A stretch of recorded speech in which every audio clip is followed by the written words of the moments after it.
So welcome to this discussion that I am so excited to have with Abrah Arenson. And I connected to Abrah once I'd started reading just the first chapter of her new book that I want to show you. And it's called it's called A Journey Through Time. Yeah. The Vessel, Women, Plants, and Contraception. And as soon as I seen the title, and I must admit, I've read Abrah's previous book, which was the Exploration Through Time. That's correct. So when I opened the first chapter of this book, it was very clear to me that I was going to go on a journey. Within the first page, I said, whoa, this book is going to take me on a journey. And it did indeed. And I reached out to you, Abrah, after the first chapter and said, I need to talk to you about this book. This needs to be shared. So if you just want to give yourself a little introduction about who you are and what you do, first of all, so we get to know a little bit about you. Okay, who am I? Well, that's an ongoing question. Okay, let me see. Uh, okay, I'm a trained herbalist, so I'm officially a clinical herbalist, but I'm kind of like wondering about that word clinical and thinking about just calling myself a herbalist these days. And a kitchen herbalist. I see a lot of people at my kitchen table. But I also have a clinic in the city where I go and I practice as well. So I've been a herbalist for about 20 years and I have a formal education in herbal medicine. I'm a writer.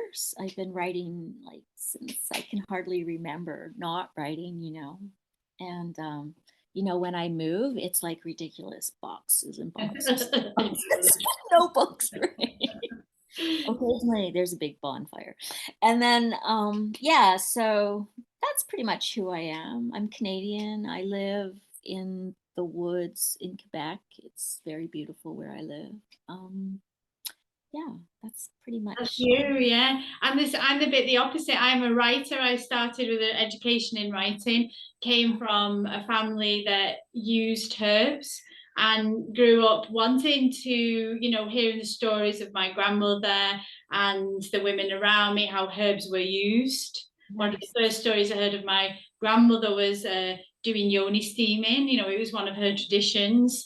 Ooh. And my mother kind of moved away from that, and it always intrigued me. I remember buying books on witchcraft when I was younger, not because I wanted to do witchcraft, because I wanted to know what herbs they used.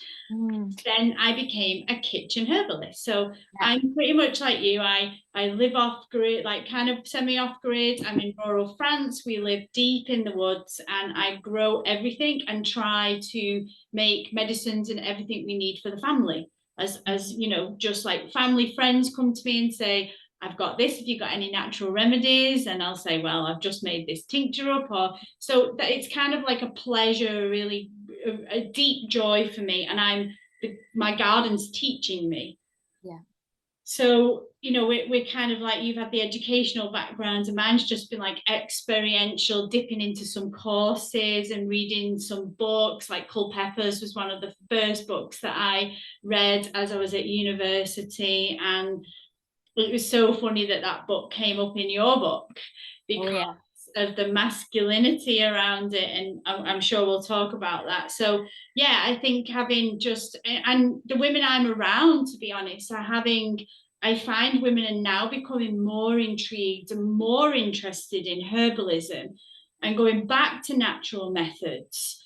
And I think that's a kind of like collective unconscious change. It's a movement, but we're coming back in full circle. So what was it's your field of work, so obviously you want to write books about herbalism, but what was the inspiration behind this particular book, like The Vessel, Contraception? Well, I had no intention of writing about contraception. Like I had no, like I work a lot with cancer and Lyme disease. And, I see a hormonal imbalance in women too. I support women with hormonal imbalance. Herbs are great for that. But, I tend to work with really deep chronic illness. And So I wanted to write about my experience of writing about working with plants and infection, because I have this whole like thing in my head about that and how I work, right? And I was going to write that, but I couldn't find any language and I was frustrated. And then I had a dream, and it was a box on an assembly line wrapped in pink plastic paper. And I was like, oh no, I don't know what this dream's about. I had no feeling. It was like really, there's no feeling tone to it, nothing. So then I just carried on. And that week I had two women reach out to me about contraception and herbs. And, you know, it happens occasionally, but not twice in 1 week. And one woman was writing a paper. She was from France, actually. She was writing a paper at the local university in the city, and you know, asking me questions and that. And, and then all of a sudden it was like, boom, that's what's in that box. So I just started unpacking that box, and the book just, whoa, arrived. Yeah. Yeah, it wasn't, yeah. So I had no intention. Like, and the more I wrote about contraception and herbs, I realized this was a piece that I'd been looking for, because I'd been trying to find the voices of women in herbal medicine with my previous book, The Weaving, and I didn't really feel like I made it, right? I was still in like kind of that male paradigm, in like, it was hard to, it's hard to explain. And yeah, where was the feminine, although most herbalists are women, Yes. but where is that feminine, where is that strong feminine energy? And then I, writing this book, I really, oh, it's in contraception. Right. And then halfway through writing it, the whole Roe v. Wade came up, and I was like, whoa.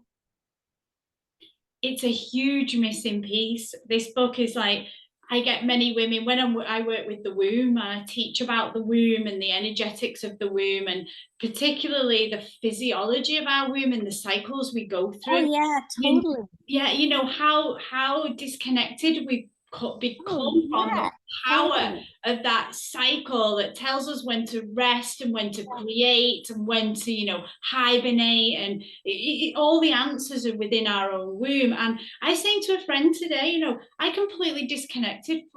I didn't even connect to it when I was young and I went on the pill. It was a thing that you did, you know, and I look back horrified at the choices I made because I was uneducated about alternatives Right. at that age. And I was like, where did my ancestral medicine go? Where did my granny's information go about how she is, let me tell you, as a Catholic woman, didn't have a million children? Like, how is she controlling her birth regulation? And where did that story go? And why did we get that taken away from us? And even to the point where my own bleed as a young girl was like, hush, hush, and we don't talk about it, and it's taboo. And I really, when I got older, this really kind of played on me. I went and did a lot of work in womb wisdom, and I trained under a teacher. And I wanted to know the power and the potency of the womb. And this thing, I came off contraception.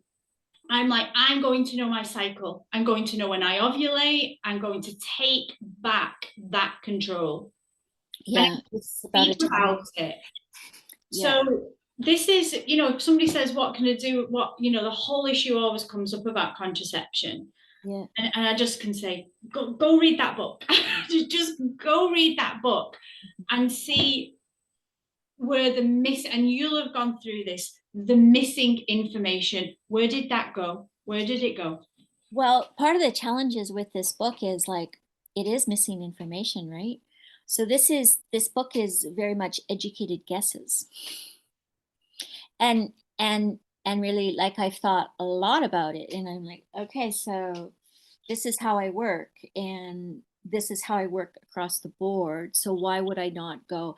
And you always, in herbal medicine, you always take care of something as fast as you can, like earache that day. You don't wait 3 days, right? You take care of it that day. And so why not the same thing with contraception? And we have this idea of waiting like 6 weeks for an outer confirmation that we're pregnant, Whereas, many women know that day or the next day, Correct. if they are given the education to know, right, and the confidence in their body's language. So it's really, and yeah. So I hope this is a this the vessel is a as a starting point for better and continued knowledge amongst female herbalists about this topic, Yeah. like, and in, a real big sharing, and about what this is about. Yeah.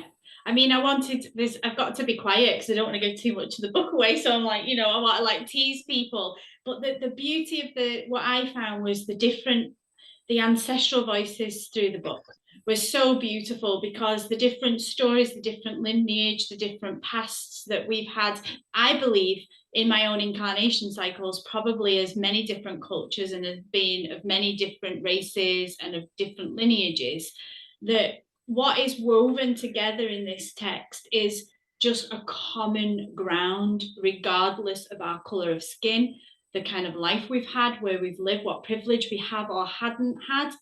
That fundamentally, at the root of it, is this lost power of the feminine, because we've lost the stories of our ancestors who would have had to and had no choice but to take more natural choices. Yeah. Well, the thing is, it's about, what I came down to is it's about economics, like, because human life is as labor, Mm. Mm. which is horrible. And so controlling a woman's uterus is about, controlling wealth. Yes. And and so there's this insidious loss of autonomy, like, when I was young, I was never taught signs of ovulation. No. No. I was taught to use tampons, right? Yeah. Yeah. That's basically the Yeah. Yeah. and there's and then it's like to be scared of sex because of disease or something like that, right? And not teaching about how to have good, healthy sexual relationships. And so it's very, and it really is a like a yeah, it's yeah, autonomy. Oh, it's key, isn't it? I think if, I imagine the danger the world might feel if women became to know their womb, their cycles, their ovulation patterns, their menstruation, and what all of that enabled us to do, and to be able to use herbs to heal as well as prevent pregnancy, or, what struck me, I'm not anti-abortion, I'm pro-choice. The thought of abortion really, really upsets me and devastates me because of the loss of life. And the thing with herbs is, when I was reading this book, I was like, this is a way that is more naturally, like, it's within our ethics. It's actually, all of it's ethical. It changes, when you were describing how the herbs like change the actual the egg itself and make it not viable, and how that's just such a kind of way of being able to deal with our not mistakes, but our not being educated enough to understand. I was saying to a friend today, she's like, well, how didn't you get pregnant? I said, because I didn't make love when I was ovulating. But you've got to know when you're ovulating for that to happen, and still accidents can happen. So, Yeah. this is women saying, I don't need the pharmaceutical industry. I don't need to spend years ahead dealing with disrupted hormones, because I've been on, unnatural methods that have wreaked havoc with my system. And it's how we filter this information down, isn't it, now it's coming out, like, you're a vessel for this information that's like a huge collection of it, and how that filters down through us as women and into the next generation, which it's going to impact the most. I hope it gets out to like 18, 20, 25 year olds. Like, that's one of my challenges right now, is how to reach that community, like, yeah, that's one of my challenges right now, because that's who will greatly, like, that's who needs this information right now. Yeah, yeah.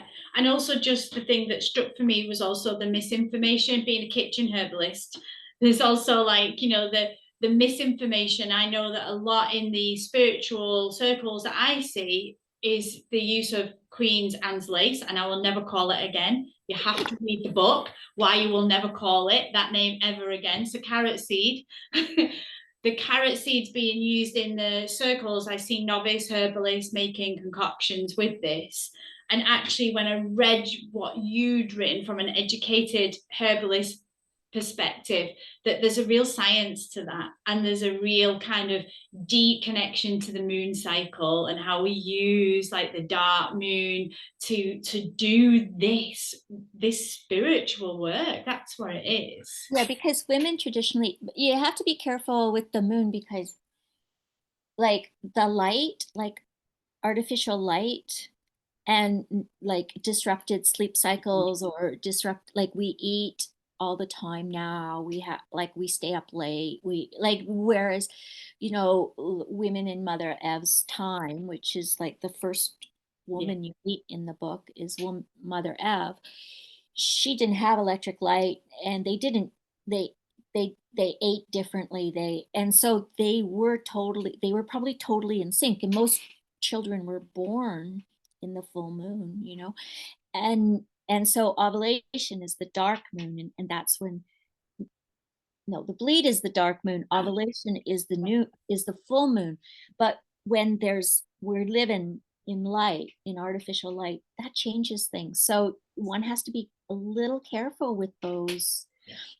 Some women sync really well with the moon, but not everybody, especially urban women. yeah, yeah, yeah. I absolutely agree. Like, hormonally, things change when you become more connected to living in a real environment. The whole hormonal body change. I found that when I come to live in the country, that everything just, like, I'd come out of syncing with the moon. I wanted to challenge what it would be like.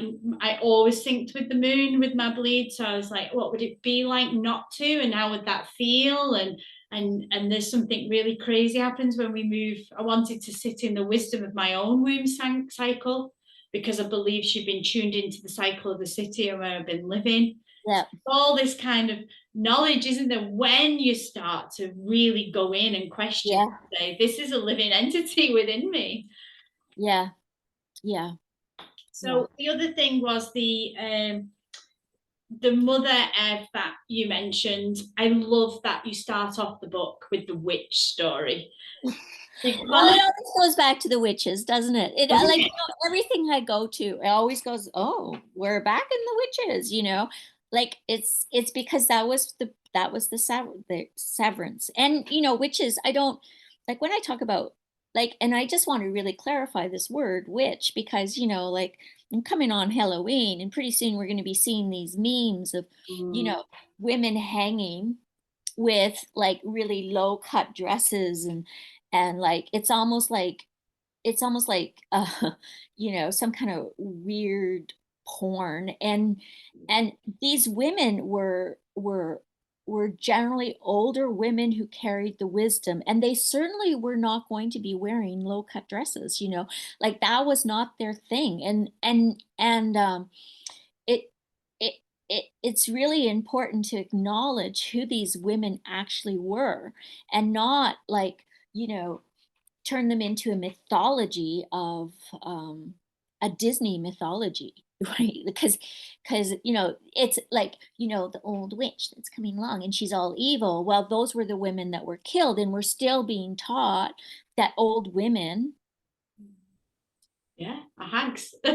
yeah, Yeah, we're still being taught that. yeah, sexualized or demonized the witch. It's one way or the other, but Like Yeah, exactly. your first chapter puts into perspective like who these women really were and what they were doing and what was, I teach about this because I do believe that most women do hold the witch wound within our Oh, yeah. ancestry. It deeply impacts us, the whole witch hunting scenario. And Yep. the clitoris was called the devil's teat. And reading I did not know about Queen Anne's husband, the little clue to why you can't call Queen Anne's lace Queen Anne's lace anymore. And it was, and Bishop's Nest. Oh my God, you've got to read the book to understand why that's so unbelievably flabbergasting to know that it was called that. So Didn't you love Elizabeth? I loved him. I loved the whole. I want. I loved Elizabeth. Yeah, yeah. And can't you just like, I imagine I could feel it all. It was also feeling also, and I don't believe any woman who reads that first chapter won't connect to them within themselves. yeah, we all have an Elizabeth inside us, eh? For sure, for sure. And just that whole like predatory violation that runs through our wombs. And I talk about, I work with women now in the womb, and where we self-violate, like patriarchy's penetrated us that deeply that there's also this kind of like self-violation that we do. We put ourselves in really awful situations, and where we allow things we don't really want. And that takes a whole lot of healing. And how I've used herbs in the past in my own womb is through the yoni steaming, which I've learned that was an ancestral thing, and then learned about that, and how the herbs kind of, and I've healed quite a lot with that. I had a miscarriage, unfortunately, and I wouldn't take medical intervention for that, and use blue and black cohosh, and they feature in your. I just have a deep trust of the medicine, and people around me were flapping, saying, what's going to happen, and how do you know that's going to work? And I went, I just know, like, I just know that these, I haven't taken pharmaceutical medications for maybe over 10 years. Mm-hmm. So really priming my body to be in trust of that's part of it, isn't it? To be in connection with these herbs, like the living beings that they are. Yeah, they are living, and every continent and every landscape has herbs that support a woman's reproductive health everywhere. And yeah, it doesn't matter if you're in the desert, North African desert, there's plants. If you're in, Jamaica, there's plants. If you're up in Quebec, there's plants. No matter where you are, there are plants that will support a woman's reproductive health. And that was knowledge of the people who lived there. And that belonged to the women. That was women's knowledge. And you hit it on the head with Culpepper's book. I remember looking at that book thinking, this is so not masculine energy. Like the book is very masculine in the way it's written down. Oh yeah, he's always arguing with other about I'm the best herbalist and Yeah, yeah. a lot of that. Yeah, but that knowledge was stolen. It was so blatantly obvious. Like, where did he get this from? Who did he take this from? Yeah. Yeah, and it's really important to know, and I think about this a lot, is that like the cohoshes, that information came into herbal medicine through the lens of Puritans. And the Puritans were people who traveled from England, I think mostly England, and they had these really rigid religious beliefs, and also had very rigid beliefs about what a woman's value was, and that was basically to birth children. So they had no kind of, and it didn't really matter if she'd had like 10 children and her life was at risk for the 11th child. She was still obligated to birth this 11th child, and the likelihood of dying at childbirth and leaving behind children uncared for. Yeah. Yeah. Like, in fact, it impacts those that are here. Anyways, so these were the people who went into the forests in northeastern North America and gathered the medicine about the cohoshes, and so that medicine was gathered through that lens.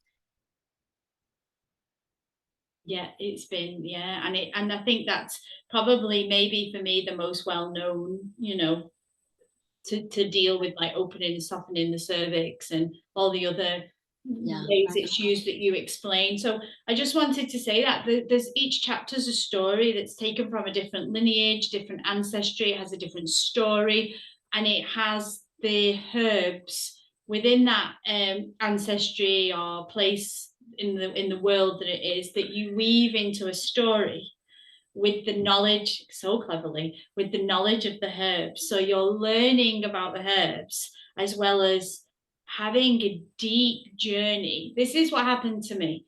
It was a deep journey in my own womb.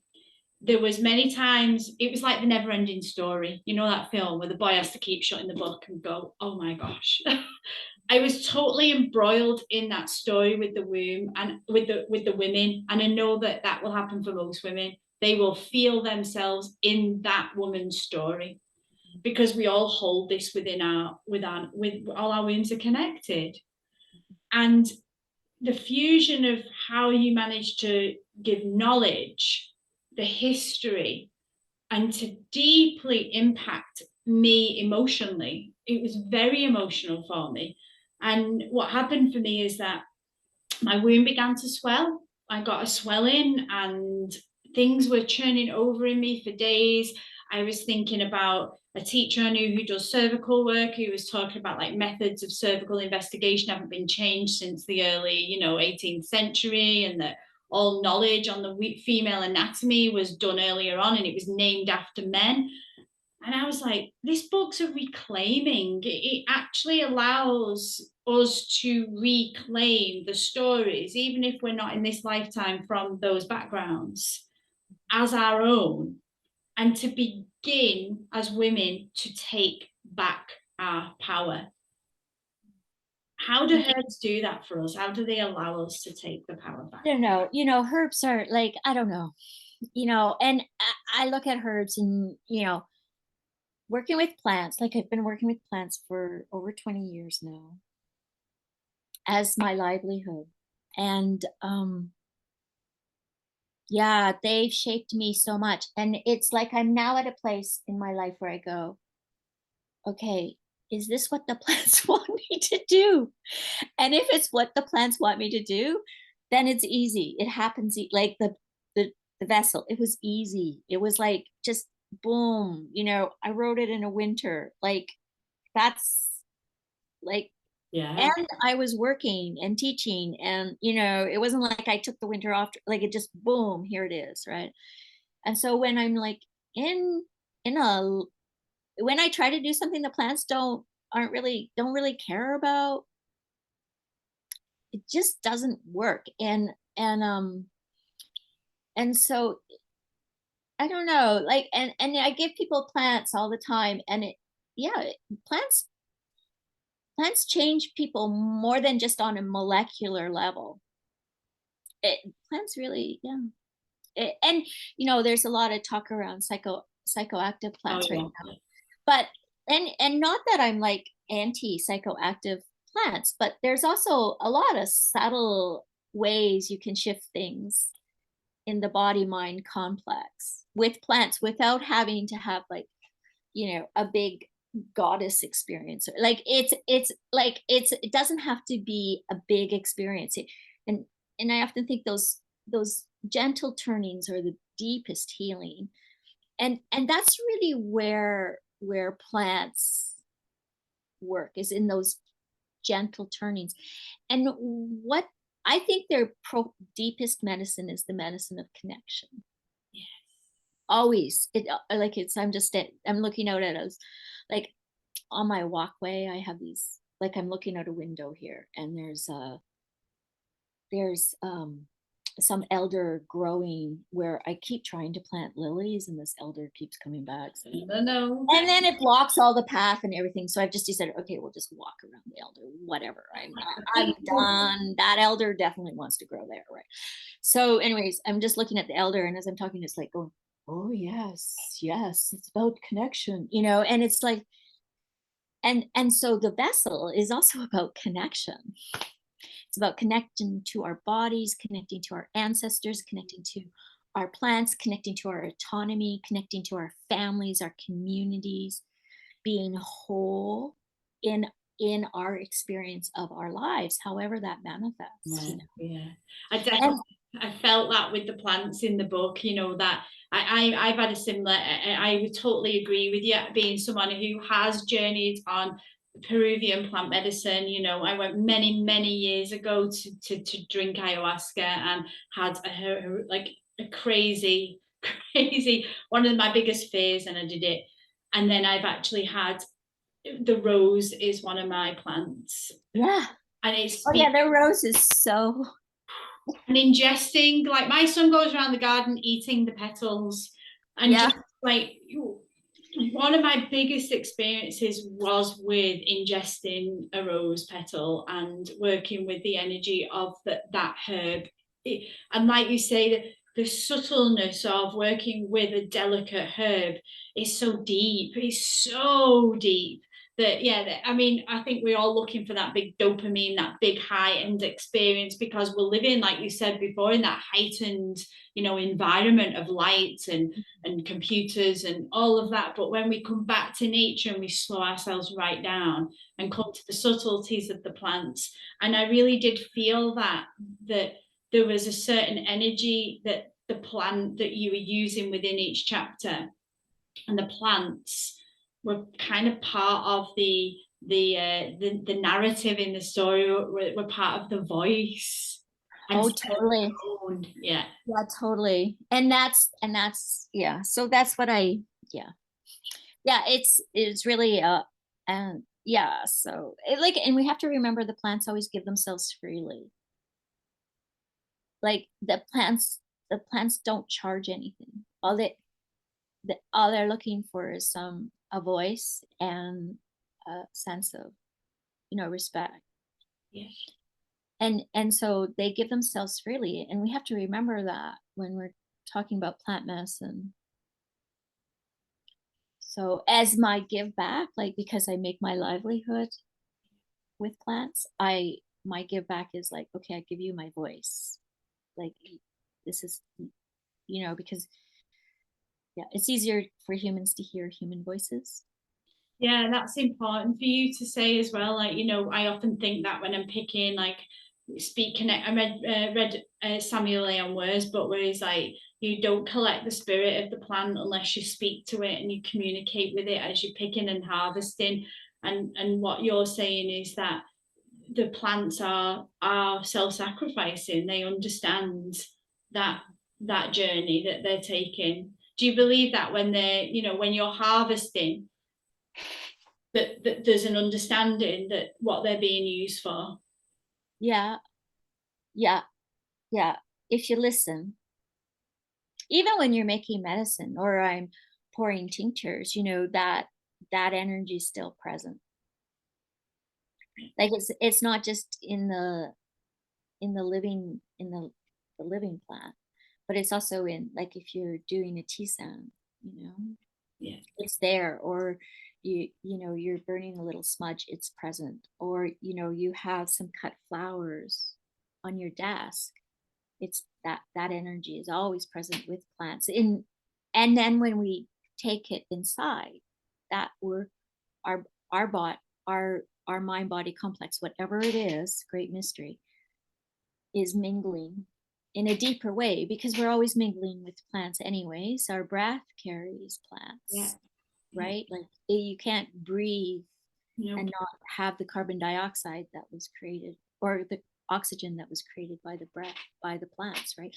Like, so yeah, we are, yeah, this is a whole nother, yeah, It this is, is, yeah, it is. I mean, it can go off into so many yeah, directions, can't it?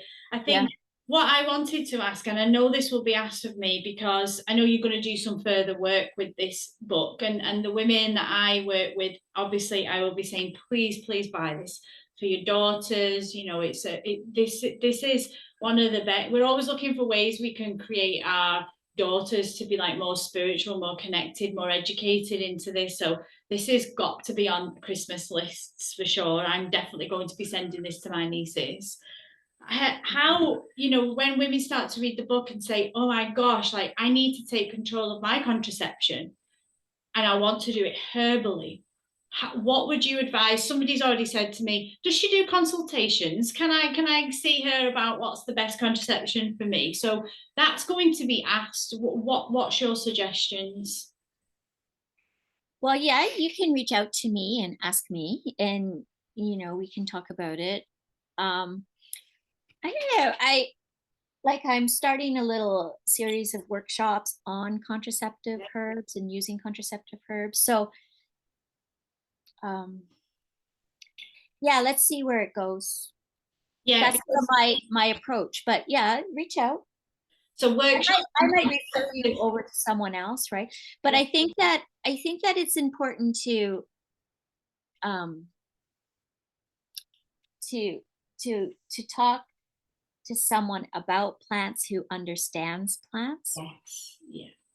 and their relationship with the body. So, like as a herbalist, you don't necessarily go, "Oh, this is a plant for contraception." Okay, this is a plant to support your reproductive health, which means not having multiple pregnancies every year, right? Like not having a pregnancy every year, not have and abortions. There are dangers with abortions as well that no one really talks about. But yeah, so I think it's yeah.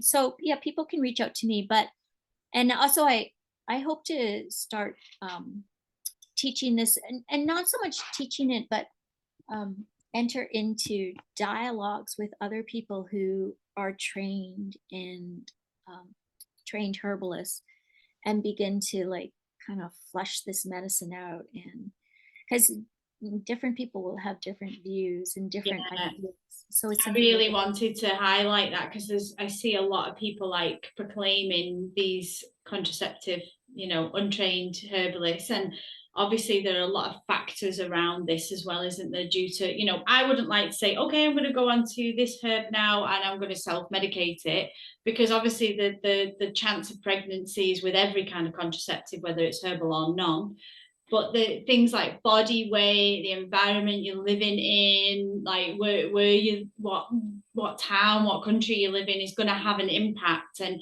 that's the kind of thing you as a herbalist would work with, is that understanding and knowledge of the person that's come to you, because it's never the same, is it? No, and the other thing too is like um like some plants are really common and some aren't, and so that's a consideration too. And you know some people can't do this kind of medicine. They need to turn to the pharmaceutical, and that's okay. Like it's not like I'm like completely anti-pharmaceutical, but I do think that we have the right to choices, and I also think we have the right to education about the medicine we're taking and how it actually works in our body.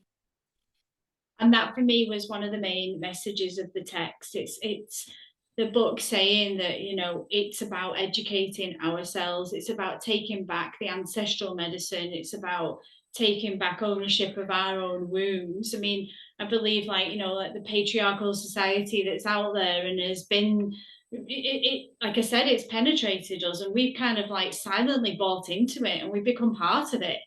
So it's about reclaiming and saying, patriarchy can't penetrate me unless I allow it in, and there are ways for us as women to reclaim ancient knowledge, to go back to the ancient ways where we were in more power with our wombs and, maybe more connected. I think far back we were probably more connected than we ever could be now in this moment. But there's this opportunity for it to all come back. So if anybody wants to know more information, this is available on Amazon. Yeah, and you can download it and get it. I mean, it took like a day for me in France to get this in France, so super quick delivery from Amazon as well. And Abra, your details I will post under this video so people can get in connection with you about upcoming workshops and other things that might be in the pipeline on the back of this book, plus information if herbal contraception is calling out to you, either Abra can help, or she might be able to refer you to someone that will guide you deeper into knowledge of herbs and your own contraception. Can I read a little piece? Please do. Is there a favorite piece that you like? I kind of have a feeling to read a little bit about Elizabeth. Please read about it. I was going to say, like, there's so many great parts, but Elizabeth is, yeah. Elizabeth's pretty special. Okay, So this is the first chapter. Yeah. And Elizabeth was a real woman who lived in Essex, in England, in the early 1500s or mid 1500s. And so this is the first page. I'll just read one paragraph, okay?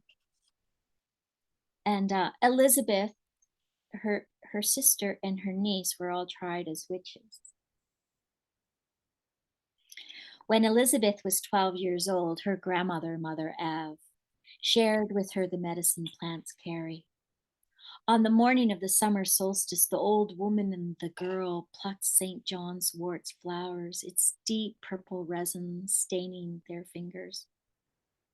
Mother Eve taught her granddaughter that the sunny yellow flowers will chase demons from the mind when nights become long. At the end of the day, they hung fresh bundles of St. John's wort over the door to their small house. To keep the witches away, Mother Eve explained, and she threw last year's spent flowers into solstice bonfire. Elizabeth was more concerned about the purple stains on her white fingers than witches sneaking around her house. When the moon swelled in June, Mother Eve took Elizabeth to the hedgerow to gather hawthorn leaves and flowers. She showed Elizabeth how to gift the fairies with a few drops of honey and offer a short prayer to the Virgin. My queen, my mother, I offer myself entirely to thee, and to show my devotion to thee, I offer thee this day my eyes, my ears, my mouth, my heart, my whole being without reserve. Wherefore, good mother, as I am thine own, keep me, guard me on the properly and possession. Amen. The flowers make a pleasant tea to calm a troubled heart and bring a good night's sleep, Mother Eve taught her granddaughter. Hawthorn's sharp thorns tore at Elizabeth's dress. You must be careful picking hawthorn flowers, Mother Eve cautioned. The thorns claim a high price when you are not. In August, they hurried towards the hedgerow to gather elderberries. Elizabeth's skirts were heavy with morning dew. The damp chill clung to her ankles. Elizabeth struggled to keep up with her grandmother. Hurry, the old woman urged the girl. The birds will take them all if we don't get to them first.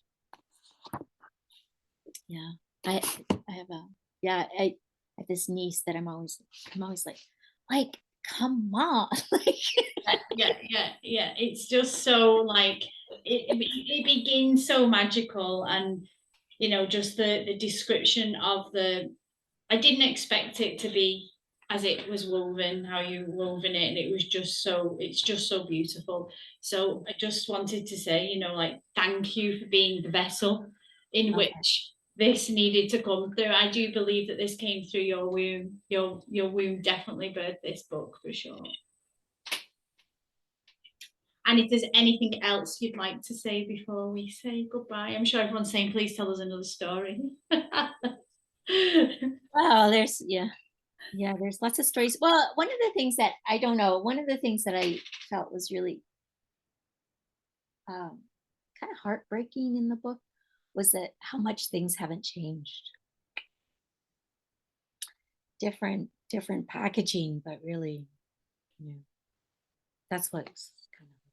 And that's why it's so needed, because it has to change. I read something today in America that there's going to be new protocols for herbalists and the use of drugs and who can be, and I'm just like, here we go again, like the witches are going to get hunted again, you know, it's all going to, it just seems to be never ending, like we're in loops in history and things need to break, and that's my work with women. I really want to bring women back into the knowledge and the wisdom of their womb and how that can be deeply empowering for us, and this book is you know an evidence, a Bible. I said this is a Bible about contraception and herbs, and definitely will be constantly referenced to women in my work from now on. So thank you for this gift. And I urge everybody to go and get a copy, and hopefully maybe see you in the future about doing some more discussions or other work that may come from the book that I would love to be involved with. So Sure. thank you very much for your time. Oh, thanks, Colette. Thank you.